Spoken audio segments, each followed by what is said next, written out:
Namaste. Well, the last time we talked about the way of the samurai, and we also touched on mindfulness of death as taught by the Buddha. So this time I want to continue with Buddha and a marvelous sutta in which he instructs the Brahmana Kappa. And Kappa asks a great question, and Buddha responds with an equally, or if not more, greater answer. Kappa, unto them that stand midstream when the frightful floods flow forth, to them in decay and death forlorn, an island, Sire, may you proclaim, an island which none else excels. Yea, such an isle, pray tell me, Sire.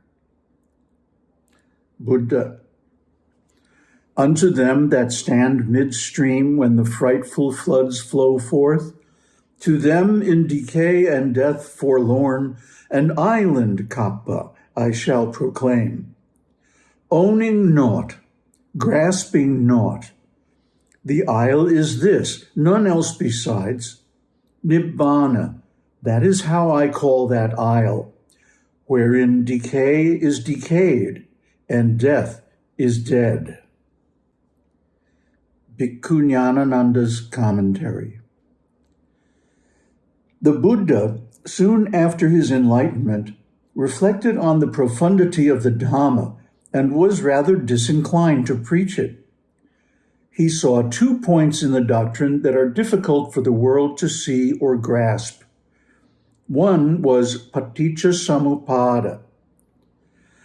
Hard to see is this point, namely dependent arising, which is a relatedness of this to that. And the second point was Nibbāna. And this point too is difficult to see, namely the stilling of all sankhara, the relinquishment of all assets, the destruction of craving, detachment, cessation, extinction. In quite a number of contexts, the law of paticca samuppada is set out in the following manner. Thus, this being, this comes to be. With the arising of this, this arises. This not being, this does not come to be. With the cessation of this, this ceases. This is the thematic statement of the law of paticca samuppada. It is set out here in the form of a fundamental principle resembling an algebraical formula. Thus, monks, I will teach you dependent arising and things that are dependently arisen. Monks, dependent on birth is decay and death. That is to say, decay and death has birth as its condition. And this is true whether there be an arising of the Tathagatas or whether there be no such arising.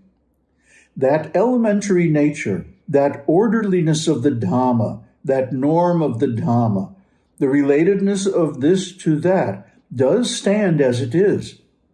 Thus, decay and death, monks, is impermanent, prepared, dependently arisen, of a nature to get destroyed, to pass away, fade away, and cease. Then the Buddha takes up the preceding link, jati, or birth, and that too is given the same qualifications. In the same manner, he takes up each of the preceding links up to and including ignorance, avidya, and applies to them the above qualifications. It is significant that every one of the 12 links, even ignorance, is said to be dependently arisen. Let us try to understand how, for instance, decay and death themselves can get destroyed or pass away. Taking the idappaccayata formula as a paradigm, we can illustrate the relationship between the 2 links, birth and decay and death. instead of saying this being, that comes to be, and so forth, now we can say birth being, decay and death comes to be. With the arising of birth, decay and death arises. Birth not being, decay and death does not come to be. With the cessation of birth, decay and death ceases. Now, birth itself is an arising. But here we can't help saying that birth arises. It is like saying that birth is born. How can birth get born? Similarly, death is a passing away. But here we have to say that death itself passes away. How can death pass away? Insofar only, Ananda, can one be born or grow old or die or pass away or reappear. Insofar only as there is any pathway for verbal expression. Insofar only as there is any pathway for terminology. Insofar only as there is any pathway for designation. Insofar only as the range of wisdom. Insofar only as the vortex is kept going, for there to be a designation as a thisness, that is to say, name and form together with consciousness. What is meant by the Buddha's statement is that name and form together with consciousness is the rallying point for all concepts of birth, decay, death, and rebirth. All pathways for verbal expression, terminology, and designation converge on name and form together with consciousness. The range of wisdom extends only up to the relationship between these two. And it is between these two that there is a whirling round, a vortex, so that one may point out a thisness. In short, the secret of the entire samsaric existence is to be found in this whirlpool, the vortex of name and form and consciousness. Now that was a bit long, but I'm not going to apologize because it's actually a single thought. That whatever is born of this feedback loop between name and form and consciousness is fabricated. It arises from nothing. And in the end, it passes away again into nothing. So in the meantime, this vortex, this spinning round, this feedback loop, where consciousness begets name and name and form begets consciousness, and so on, as a vicious cycle, there is a thisness. There is an apparent existence of a thing, an object, a perception. And as long as that vortex continues, so does the perception. But as soon as it is broken, the whole thing passes away and disappears. This is the essence of paticca samuppada. That the interplay, the vortex, the feedback loop between name and form and consciousness is what creates our so-called reality. Therefore, all the phenomena from birth all the way up to death, from coming into existence to fading away into nothingness, are all dependently arising, conditioned by cause and effect. And as soon as the cause disappears, or as soon as the link between cause and effect is broken, they disappear. So what is true of birth is also true of death. That which has a beginning has an end. The beginning of death is birth. It is said, one's death is born along with one's birth. And the proof of that is that by taking an astrological chart of the moment of birth, one can predict the time of death to a reasonable degree of accuracy.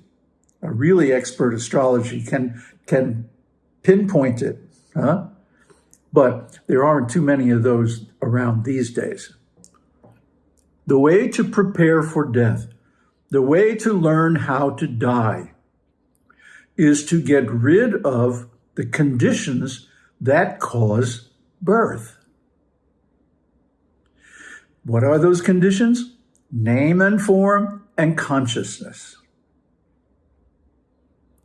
As soon as we still the mind, as soon as we stop the production of samskaras, or mental image pictures of desires, as soon as we stop cultivating a vision of a future that is separate from the present, then the cause of birth is over. It's finished. Therefore, death is also finished. This is the death of death.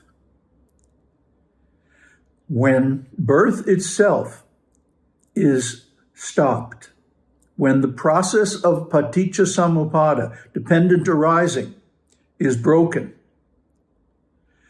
then all of the consequences of birth are also going to fade away. So this is the death of death. And in the next episode, we're going to look into the Upanishadic and Vedantic view of this process, along with some tips on meditation, how to get rid of the fear of death, how to embrace death, and how to become death, as described in Brihadaranyaka and Brahma Sutra. Om Tat Sat. Om Shakti Om. Om Namah Shivaya.